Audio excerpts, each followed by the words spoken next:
আসসালামু আলাইকুম, অ্যালিস কিচেনে সবাইকে স্বাগতম। আমি আজকে আপনাদের দেখাবো চাপায়ের একটি ঐতিহ্যবাহী খাবার, কাঁঠালের বিচি আর ঝিঙা দিয়ে কাটোয়া ডাঁটা।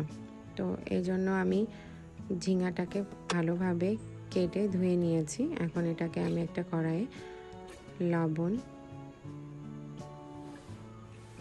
হলুদের গুঁড়া আর মরিচের গুঁড়া দিয়ে একটু ভাপ দিয়ে সিদ্ধ করে নিব। এখানে আমি এক্সট্রা কোনো পানি ব্যবহার করব না, কারণ ঝিঙা থেকে পানি বের হয়। এখন আমি এটাকে ঢাকনা দিয়ে ঢেকে দিচ্ছি।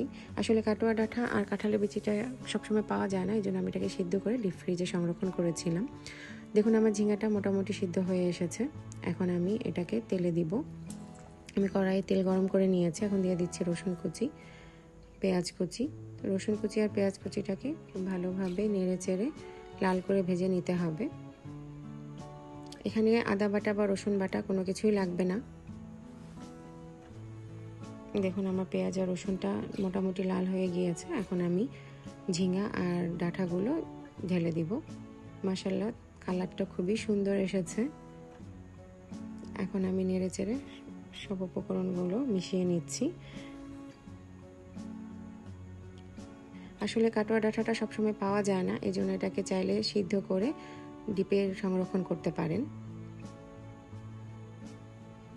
তরকারিটা ফুটে উঠেছে, এটাকে আস্তে আস্তে জাল দিতে হবে। আমার তরকারিটা মোটামুটি রান্না হয়ে গিয়েছে। এখন আমি হালকা জিরার গুঁড়া দিয়ে নেড়ে চেড়ে নিব। আমার রান্নাটা মোটামুটি কমপ্লিট হয়ে গিয়েছে। আশা করি সবার ভালো লাগবে। যদি ভালো লেগে থাকে তাহলে লাইক, কমেন্ট, শেয়ার দিয়ে পাশে থাকবেন। সবাই ভালো থাকবেন। আসসালামু আলাইকুম, আল্লাহ হাফেজ।